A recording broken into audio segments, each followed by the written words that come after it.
পর্বতপুর গ্রামে দুজন ভাই থাকত। দুজনই কৃষক ছিল আর দুজনই নিজের বউয়ের সাথে থাকত। কিন্তু বড় ভাই সূর্য ছোট ভাই মনীষকে ঈর্ষা করত। সবসময় ও পুরো জমিন আর ক্ষেত হাতড়ানোর কথা ভাবত। সূর্য নিজের বউ পায়েল আর মনীষ নিজের বউ খুশবুর সাথে নিজের বাড়িতে থাকত।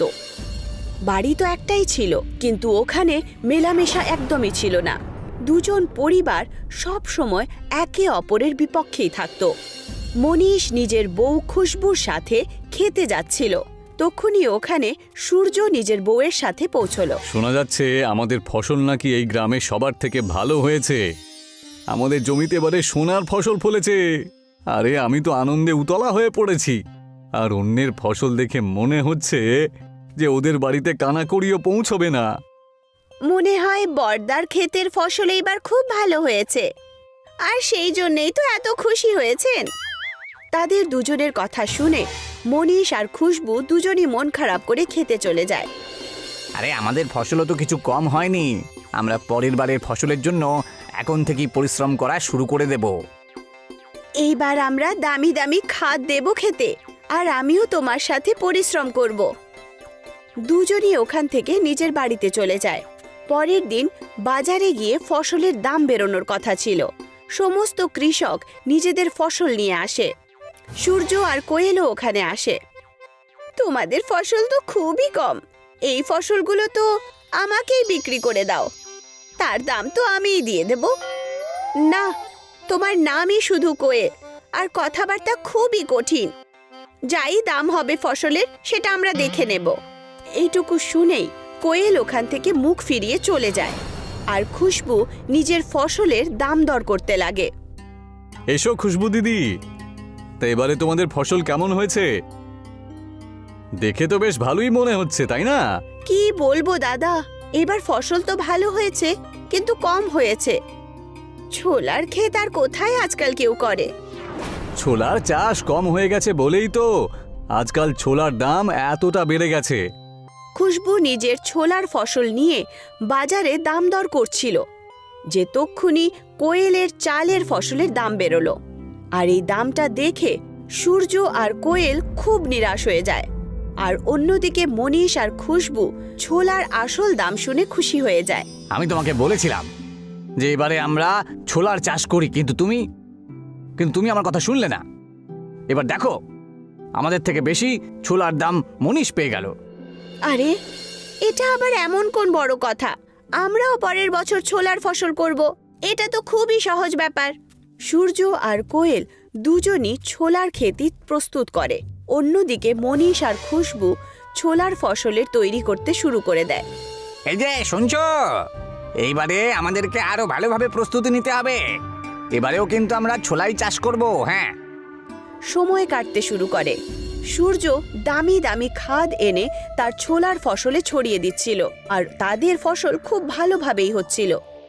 শোনো গিন্নি, আমাদের জমির চারিদিক থেকে কাঁটা তার দিয়ে ঘিরে দিতে হবে, যাতে কোনো গরু বাছুর এরা সব না এসে আমাদের ফসল খেতে না পারে, বুঝেছো? না গো, এমনিতেই আমাদের ফসলে অনেক টাকা খরচা হয়ে গেছে, আর এখন আমরা আর খরচা করতে পারবো না। আরে এটা ছাড়া আমাদের কাছে অন্য কোনো উপায় নেই। যদি জন্তু জানোয়ার আমাদের ফসল খেয়ে নেয়, তাহলে আমাদের কাছে কি থাকবে আর? তোমার ভাই মনীষ তো কাঁটা বা তার লাগায়নি, তাহলে আমরা কেন অস্থির হচ্ছি? মনীষ তার ক্ষেতের দেখাশোনা খুব ভালো করে করছিল। প্রত্যেকদিন রাতে ও ক্ষেতের পাশেই খাট লাগিয়ে ঘুমিয়ে পড়তো। এইবারে আমি আমার জমির বেশি বেশি করে পাহারা দেব। আরে এই ছোলা বিক্রি করেই তো আমি আমার সারা বছরের সংসার চালাবো, বুঝতে পেরেছো? আমাদের মনের কামনা যেন পূরণ হয়। আমরা আরো পরিশ্রম করব আর ফসল কেটে বাজারে বিক্রি করব। যখন সূর্য মনীষের ছোলার ক্ষেত দেখল, তখনও দেখে খুব অবাক হয়ে গেল। মনীষের ক্ষেতে ছোলার ফসল খুব ভালো এবং সোনার মতো চমকাচ্ছিল। সমস্ত জিনিস দেখে ও নিজের বউ কোয়েলের কাছে যায় আর ওকে সমস্ত কথা বলে। আজকে আমি মনীষের জমিটা দেখলাম। আরে আমাদের জমির থেকে তো ওর জমিতে 10 গুণ বেশি ফসল ফলেছে, বুঝেছো? এটা কি করে সম্ভব আমি সেটাই বুঝতে পারছি না, কিন্তু এটাই হলো সত্যি। কিন্তু এটা কি করে সম্ভব? না তো দামি খাদ, না তো কোনো চৌকিদারি। তা সত্ত্বেও এত ভালো ফসল কি করে? আমি আর কোনো ঠাট্টা শুনতে চাই না ওই খুশবুর কাছে। তোমাকে কিছু করতে হবে গো। আরে দাঁড়াও, এর একটা উপায় আমার কাছে আছে। আমি একজন তান্ত্রিককে চিনি, উনি এর কোনো উপায় বের করতে পারবেন। তুমি ভেবে নাও ওই মনীষের অন্তিম সময় এসে গেছে। সূর্য আর কোয়েল দুজনই তান্ত্রিক বাবার কাছে যায় আর ওনার কাছে এই সমস্যার সমাধান চায়। হরিবল হরিবল। শোন বাছা, আমি তোর সব কথা শুনে নিয়েছি। আমি তোকে একটা ওষুধ দিচ্ছি। এই ওষুধটা নিয়ে যা আর তোর ভাইয়ের ফসলের ওপরে ছিটিয়ে দিবি। তখন দেখবি ফসলগুলো সব লোহার হয়ে গেছে। তান্ত্রিক সূর্যকে একটা ওষুধ দেন, যেটা মনীষের ফসলে ছড়াতে হবে। আগে আমরা সেটাই করব। আর রাত হতেই মনীষের খেতে গিয়ে সূর্য সমস্ত ফসলে ওই ওষুধ ছড়িয়ে দেয়। সকাল হতেই যখন মনীষের ঘুম ভাঙে, তখন ও ফসল দেখে অবাক হয়ে যায়। ও ওখানেই বসে কাঁদতে শুরু করে। হায় ঈশ্বর, এটা কি হলো? আমার ফসল লোহার হয়ে গেল যে। আমি কার কি ক্ষতি করেছি ঈশ্বর? এসব কি করে আমি আমার সংসার চালাবো? খুশবু, খুশবু কোথায় তুমি? এই দেখো, আমাদের ফসল নষ্ট হয়ে গেছে। মনীষের আওয়াজ শুনে ওখানে খুশবু আর পুরো গ্রাম চলে আসে, আর তার সাথেও সূর্য আর কোয়েলও আসে। এইসব কি করে হলো গো? আমাদের ফসল তো খুব ভালো ছিল, আমি নিজেই দেখলাম। আর এখন আমরা কি করব? লোহার ছোলার ক্ষেতি দেখে সূর্য আর কোয়েল খুব খুশি হলো আর বলতে লাগলো, আরে কোনো ব্যাপার না ভাই, তুই কয়েকদিন আমার কাছ থেকে ছোলা নিয়ে নিস আর সেটা বানিয়ে খেয়ে নিস। এখন কি আর করা যাবে বোন, এখন কান্না বন্ধ করো আর আমাদের বাড়িতে এসে ছোলা খেয়ে নিও। আমি কাঁদছি কোথায়? আমাদের সাথে যা কিছুই হোক না কেন, কিন্তু তোমাদের বাড়িতে আমরা আসবো না। তুমি চিন্তা করো না।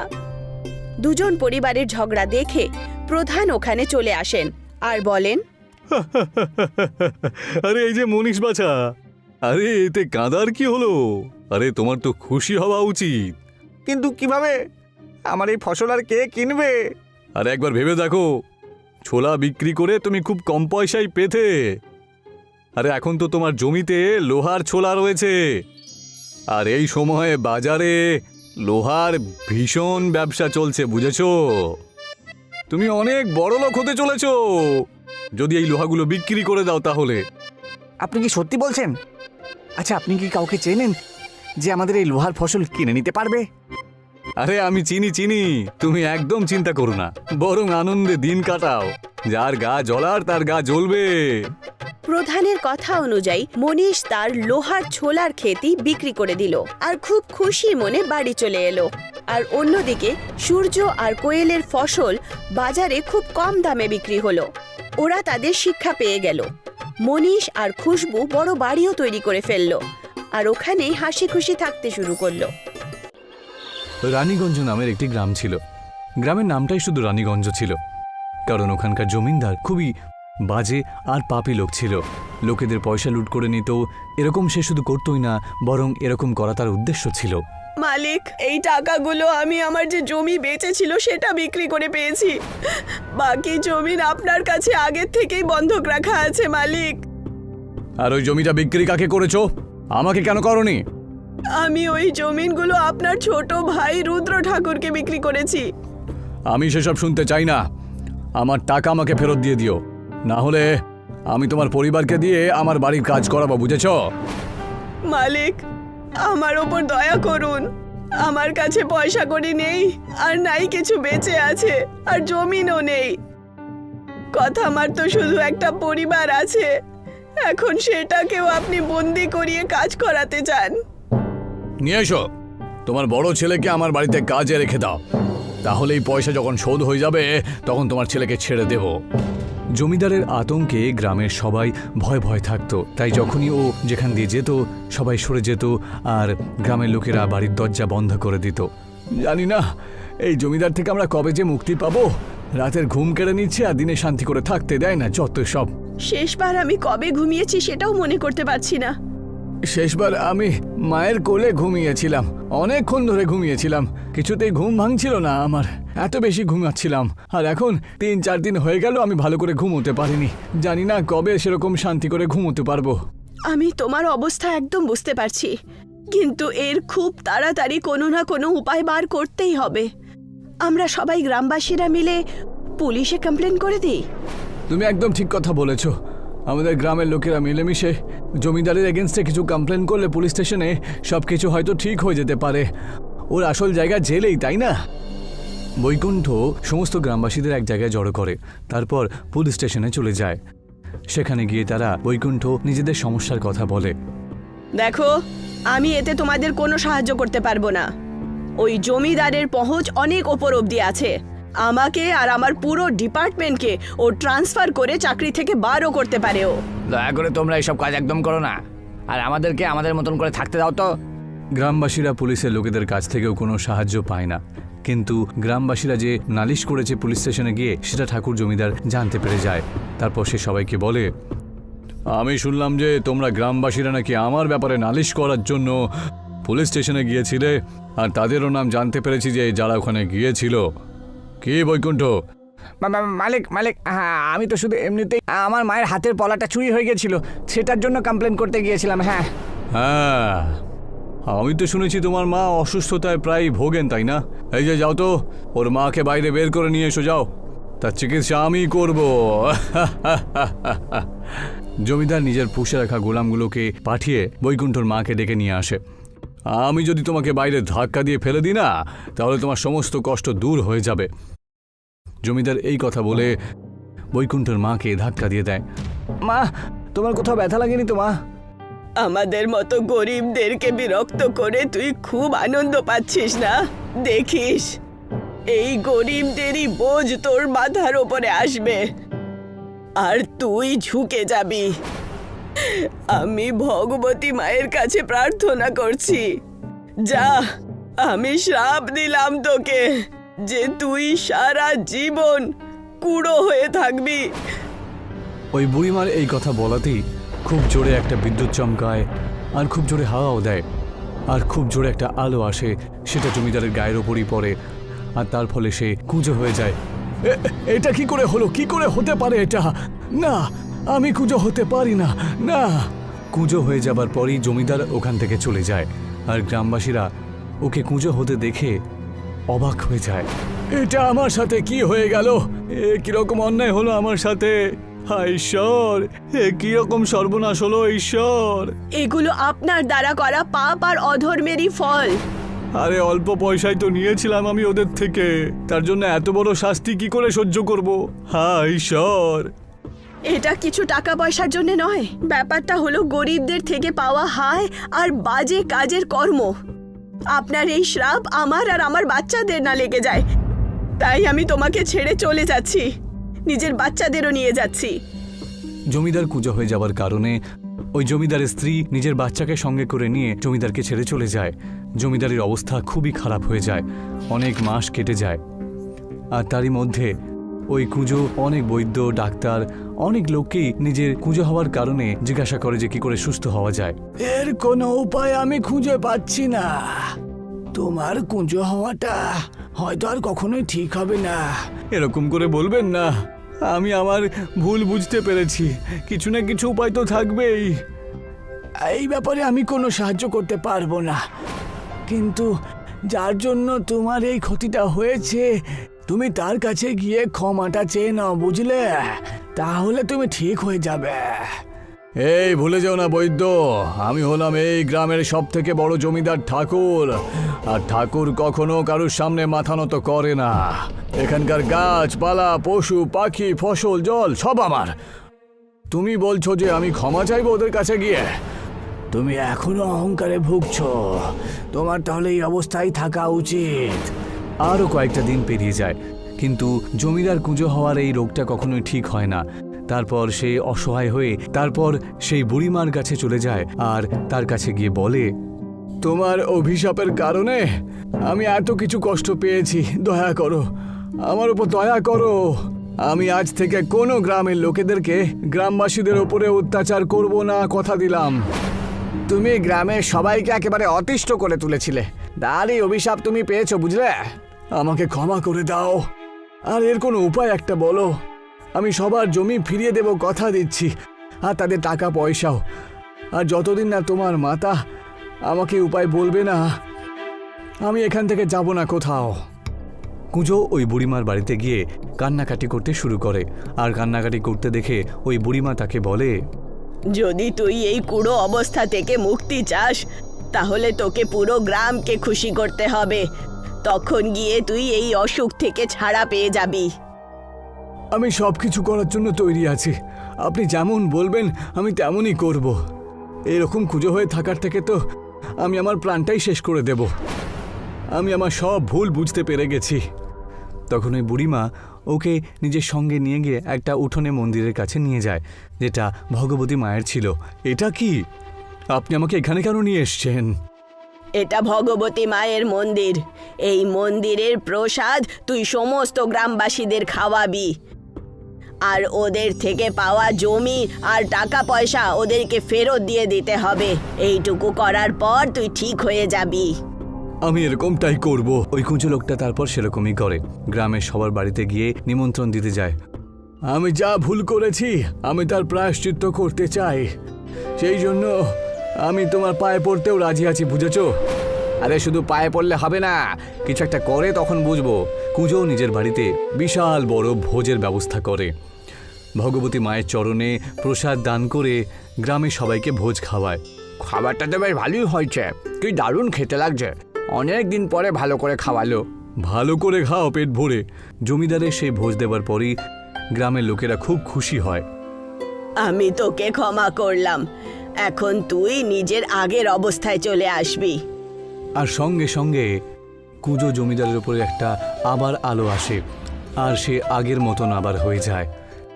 এটা কি? আমি আবার আগের মতন হয়ে গেছি। জয় ভগবতী মায়ের জয়, জয় ভগবতী মায়ের জয়।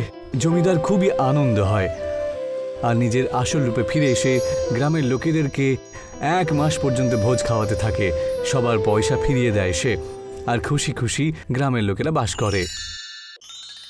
সিমলার একটা গ্রামে একটা ছেলে থাকতো, সূর্য। সূর্যের বাবার চায়ের দোকান ছিল। ও সকালবেলায় ওনার সাহায্য করত, আর তারপর স্কুলে যেত। স্কুলে সূর্যের সাথে কেউ কথা বলতো না, কারণ ও চাওয়ালার ছেলে ছিল। ও সবার সাথে কথা বলার চেষ্টা করত, বন্ধুদের গ্রুপে সামিল হতে চাইতো, কিন্তু কেউ তার সাথে কথা বলতো না। আর যদিও কথা বলার চেষ্টাও করত, তখন সবাই ওর নামে ঠাট্টা করত। এই, তোরা আমার সাথে ভিডিও গেম খেলবি?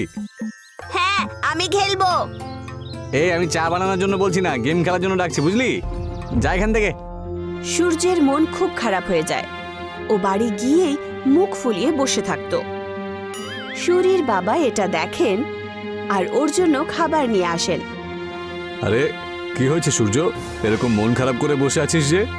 এই নে, খাবারটা খেয়ে নে, তোর ভালো লাগবে, নে। বাবা, তুমি কোনো অন্য কাজ করছো না কেন? এতগুলো কাজের মধ্যে থেকে তুমি এই কাজটাই পেলে? আরে চা বানানোটা অন্যায় তো নয়। আরে সকালবেলা উঠে সবাই চায়ের কথাই বলে, বুঝলি? না, আমার বন্ধুরা এটা নিয়ে ইয়ার্কি করে, আমায় ওদের সাথে খেলতেও দেয় না। আচ্ছা তুমি বলো কোন খেলাটা খেলবে, এক্ষুনি খেলি, চলো। তোমার সাথে না, আমি বন্ধুদের সাথে খেলবো। এইটুকু বলে ও ওখান থেকে চলে যায়, খাবার না খেয়েই। সূর্যের বাবা এটা দেখে খুব খারাপ পায় যে ওনার কারণে সূর্যের বন্ধুরা ওর সাথে খেলা করে না। পরের দিন তার বাবা চা বানানোর সাথে সাথে অন্য কাজও খুঁজতে শুরু করে। আর সূর্যের স্কুলে বাচ্চাদেরকে বাইরে ট্রেকে নিয়ে যাওয়ার কথা চলছিল। কয়েকদিন পরে তোমাদের সবাইকে একটা জঙ্গল ট্রিপে নিয়ে যাওয়া হবে, তোমরা সবাই তৈরি থেকো। সব বাচ্চারা খুশি হয়ে যায়। সূর্য বাড়ি ফেরে আর এই কথাটা তার বাবাকে বলে। বাবা, আমাকে স্কুলের তরফ থেকে জঙ্গল ট্রিপে নিয়ে যাওয়া হচ্ছে, আমাকে জরুরি জিনিস প্যাক করে দিয়ে দাও। আরে বাহ, এ তো খুব ভালো কথা। তুমি তোমার জিনিসপত্রের মধ্যে একটা ছোট গামলা নিয়ে যাও, জানো? যদি ওখানে রান্না করতে হয় তাহলে কাজে লাগবে, বুঝতে পেরেছো? হ্যাঁ বাবা, নিশ্চয়ই। আর হ্যাঁ, তোমাকে আর একটা কথা বলে দিচ্ছি আমি, আমি নতুন কাজ খুঁজছি। তোমাকে আর বন্ধুদের সামনে লজ্জিত হতে হবে না, বুঝতে পেরেছো? ওরা তোমার সাথে ভালো করে কথা বলবে, দেখো। সত্যি বাবা? হ্যাঁ। সূর্য হাসি খুশি ভাবে বাবাকে আলিঙ্গন করে। কিছুদিন পর জঙ্গল ট্রিপে যাওয়ার দিন চলে এলো। সব বাচ্চারা ওই জঙ্গলে পৌঁছে যাওয়ার পর ট্রেকিং শুরু করে দেয়। আমি তোমাদেরকে 4 জন করে গ্রুপে ভাগ করে দেব, যার মধ্যে একজন লিডারও থাকবে। আমরা সবাই একসাথে থাকবো আর নিজেদের কাজ করব। সবাই নিজেদের লিডারের কথা মানবে, বুঝতে পেরেছো? সবাই নিজেদের ব্যাগ নিয়ে ট্রেকিং শুরু করে। আরে কাকে লিডার বানিয়ে দিল? ও তো চা বানানো ছাড়া কিছুই পারে না। দূর। সবাই হাসতে শুরু করে। সূর্যের মন খারাপ হয়ে যায়। কিছুক্ষণ হাঁটার পর আয়ান ক্লান্ত হয়ে পড়ে। ঠিক আছে, আমরা এখানে একটু আরাম করি, একটু আর কিছু খাবার দাবার খেয়েও নি। বাকি সবাইও মেনে যায় আর বসে পড়ে। না, আমরা থামতে পারবো না। যদি বসে পড়ি তাহলে লেট হয়ে যাবে। খুব তাড়াতাড়ি অন্ধকার হতে চলেছে। এই দেখো, লিডার হয়ে গেছে বলে আমাদেরকে হুকুম দিচ্ছে। হ্যাঁ, না, আমরা কোথাও যাব না। তুই যেতে চাইলে তুই একা যা। আমরা আমাদের খাবারটা খাওয়ার পরেই ট্রেকিং শুরু করব। তুই যা তো। সূর্যের বারণ করা সত্ত্বেও ওরা সবাই ওখানেই থেমে যায়। লিডার হওয়ার দরুন সূর্যও তাদেরকে ছেড়ে যায় না, ওখানেই থেমে যায় ওদের সাথেই। কিছুক্ষণ পর টিচার আর বাকি বাচ্চারা এগিয়ে যায় আর ওরা সবাই পেছনে থেকে যায়। ওরা আরাম করে খাবার খাওয়ার পর আবার তাদের ট্রেকিং শুরু করে দেয়। কিন্তু খুব শীঘ্রই সূর্যাস্ত হয়ে যায় আর অন্ধকার হয়ে যায়। আরে, অন্ধকার হয়ে গেল এখন দেখছি। এখন তো রাস্তাও খুঁজে পাচ্ছি না। বাকি বাচ্চারাও ভয় পেয়ে যায়। কিছুক্ষণের মধ্যেই এরকম একটা মোড় আসে যেখান থেকে রাস্তা জানাটা মুশকিল হয়ে যায় আর ওদেরকে ওখানেই দাঁড়াতে হয়। এখন তো আমিও রাস্তা জানি না। আমার মনে হয় আমাদেরকে চিৎকার করা উচিত। সঙ্গে সঙ্গেই 4 জন মিলে টিচার আর ক্লাসের অন্য বাচ্চাদেরকে ডাক দেয়, কিন্তু কিছুই হয় না। টিচার, টিচার, আরে কেউ শুনতে পাচ্ছ? আমরা হারিয়ে গেছি, কেউ আছে? সবাই চিৎকার করে, কিন্তু কোনো উত্তর পাওয়া যায় না। মনে হয় আমরা অনেক পিছিয়ে আছি। আমরা আগের রাস্তাও জানি না। তাহলে এখানেই দাঁড়িয়ে যাই। হতে পারে যদি এগিয়ে যাই তাহলে আমরা রাস্তাই ভুলে যাব। না, আমাদের চেষ্টা করতেই হবে। হয়তো আমরা ওখানে পৌঁছে যেতে পারি। অনেক রাত হয়ে গেছে তো, জানোয়ারেরও ভয় আছে। আর টিচার আমাদেরকে খুঁজতে খুঁজতে চলেই আসবে নিশ্চয়ই। আমাদের এখানেই দাঁড়ানো উচিত।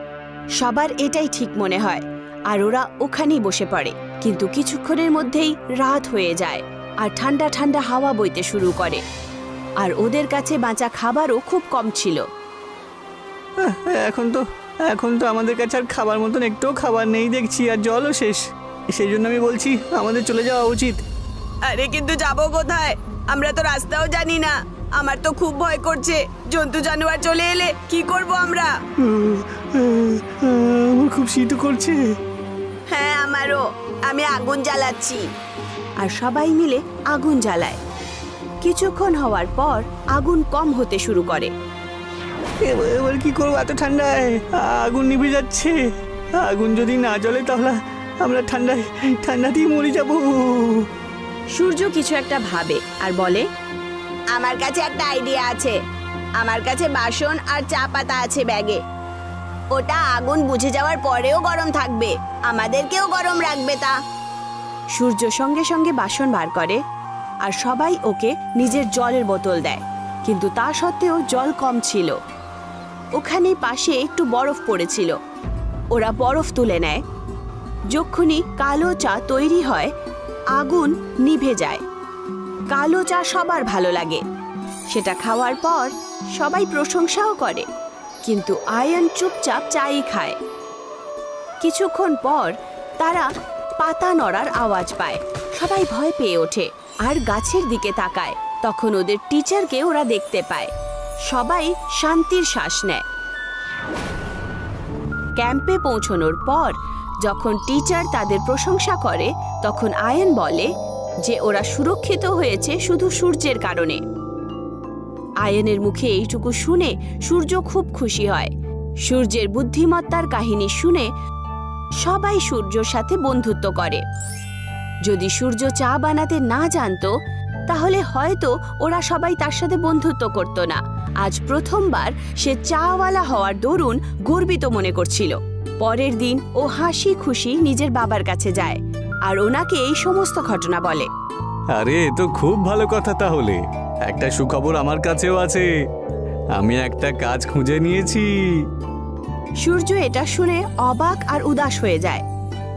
না বাবা, কাজ পাল্টানোর কোনো দরকার নেই। তুমি যাই কাজ করো সেটাই অনেক ভালো, আর কোনো কাজ ছোট বা বড় হয় না, এটা আমি বুঝতে পেরে গেছি। সূর্যের বাবা এটা শুনে খুশি হয়ে যান আর পরের দিন থেকেই ও হাসি খুশি নিজের বাবার দোকানে সাহায্য করতে শুরু করে। আর যখনই ও স্কুলে পৌঁছায় সবাই ওর সাথে দেখা করে ওর সাথে কথা বলতে শুরু করে। আর এখন ওরা সবাই সূর্যের সাথে খেলাধুলোও করে।